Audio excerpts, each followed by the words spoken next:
ओम नमस्ते जी।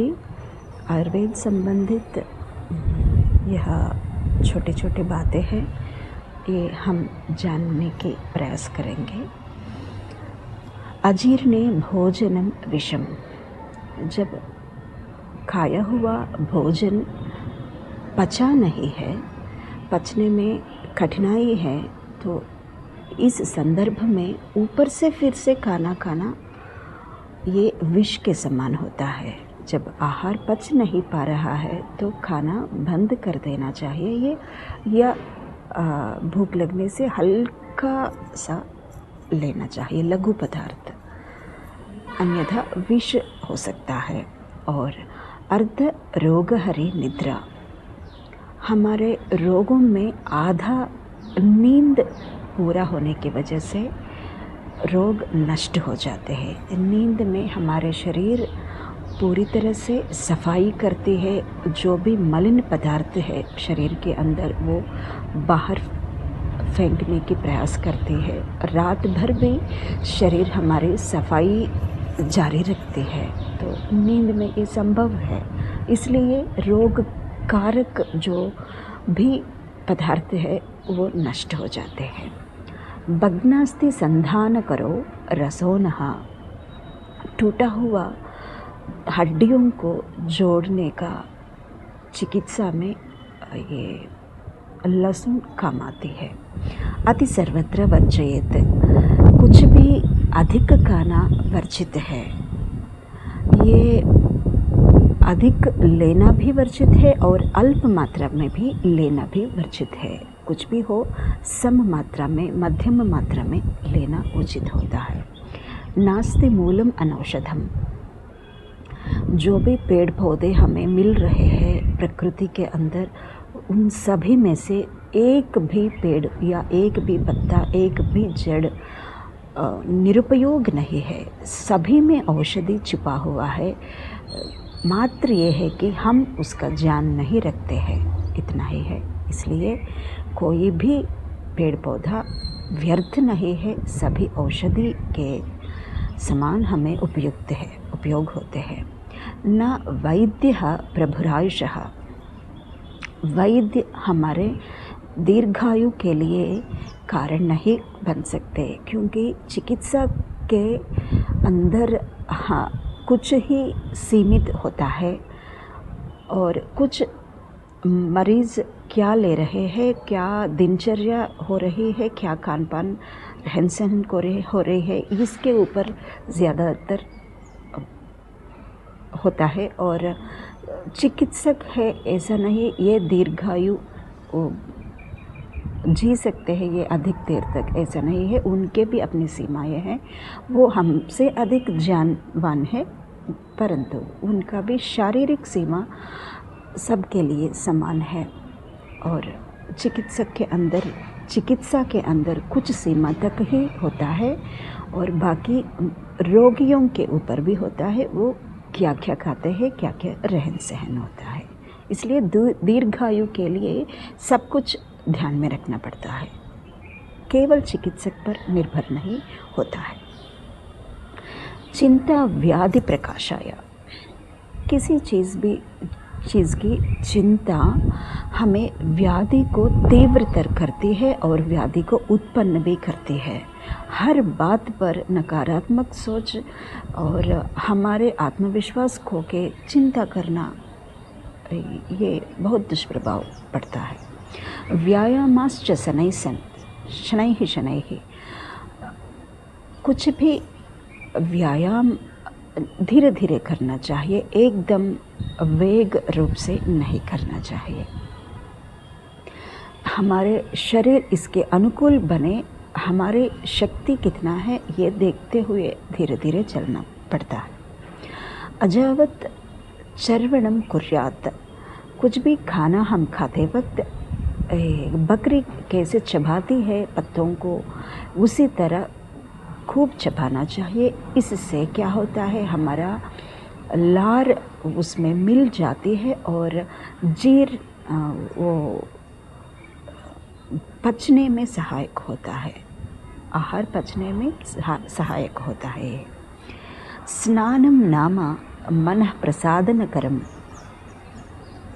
दुस्वप्न विध्वासनम। स्नान हमारे लिए सात्विकता उत्पन्न कराती है। ये सात्विकता मन की शांति के लिए कारण बनती है, और मन जब शांत होता है तो भयानक स्वप्न या दुस्वप्न हमारे नींद में नहीं आते हैं कुछ हद तक। न स्नानम आचरेत भुक्त्वा, भोजन खाने के पश्चात स्नान को नहीं करना चाहिए, स्नान नहीं करना चाहिए भोजन के पश्चात, क्योंकि हमारा जो पचने की क्रिया है वो प्रारंभ होता है तभी उसे उस आग को हम बुझ जाती है। हमारे स्नान से आग शांत होने की संभावना है, तो पाचन क्रिया आगे नहीं जा सकती। इतना नास्ति मेघ समम तोयम, स्वच्छता जल की स्वच्छता मेघ से बरसाए हुए वर्षा की पानी में है, लेकिन जब शुरू में वर्षा होती है, हम आज होम अधिक नहीं कर रहे हैं यज्ञ, तो इसलिए वातावरण में बैक्टीरिया वायरस आदि रहते हैं, इसलिए शुरू में वर्षा की पानी नहीं लेना चाहिए। उसमें बैक्टीरिया हो सकता है, थोड़ी देर बाद में ये स्वच्छ हो सकता है, स्वास्थ्य के लिए लाभदायक हो सकता है। अजीर्णे भेषजम वारे, अजीर्ण होने पर आहार जब पचता नहीं है, उस स्थिति में हमारे लिए पानी औषध के समान है। सर्वत्र नूतनम षष्ठम सेवकान्ने पुराणम, जो भी धान्य है, अन्न है, बहुत पुराना नहीं खाना चाहिए। यथा योग्य नया अन्न ही खाना चाहिए। लेकिन चावल थोड़ा पुराना खाते हैं, बिल्कुल नया ठीक से नहीं बन पाता है, इसलिए तो जितना हो सके उतना तरोताज़ा लेना चाहिए। नित्यम सर्वा रसाभ्यासः, हमारे षड रस है, ये कटु आम्ल लवण कटु तिक्त, मधुर आम्ल लवण कटु तिक्त कषाय। मधुर हो, मीठा हो या खट्टा हो या लवण हो, और चरपरा हो, तिक्त हो, जैसा करेला जैसा, और कषाय रस हो। ये 6 रस हमारे लिए आवश्यक है। इसमें से हमारे लिए मीठा अधिक पसंद है, या हमारे लिए छरपरा अधिक पसंद है, या हमारे लिए करेला जैसा नहीं पसंद है, ये त्यागना चाहिए, ऐसा नहीं सोचना चाहिए। सब रस हमें स्वास्थ्य के लिए अच्छा है, तो सभी रसों का सेवन करना चाहिए। जातरम पूरये दर्धम अन्न ही, पेट में आधा भाग घन पदार्थ के लिए और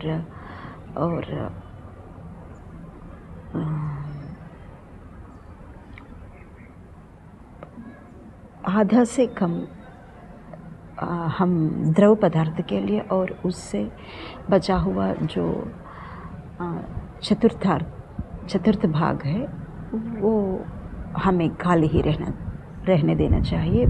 पेट भर के खाना नहीं खाना चाहिए। भुक्त्वोपा विषातस्थानरा,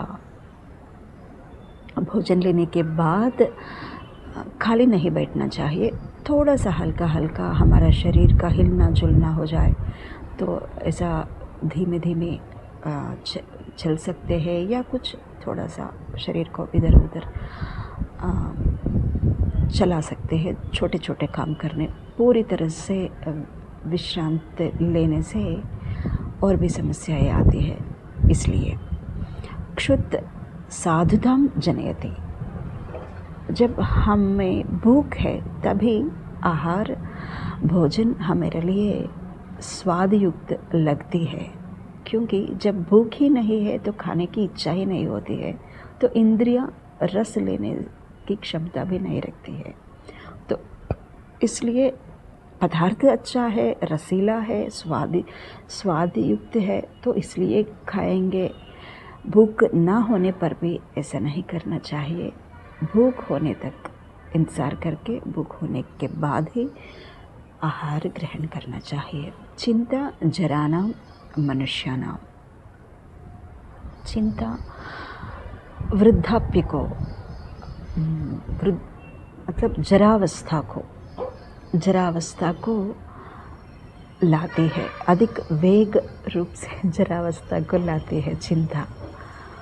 सो चिंता नहीं करना चाहिए। सर्वाधर्मेषु मध्यमाम, हमेशा मध्य मार्ग ही पकड़ना चाहिए।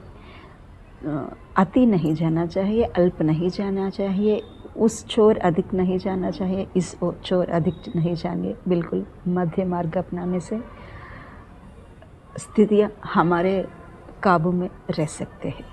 तो ये है आयुर्वेद से संबंधित कुछ अच्छी बातें।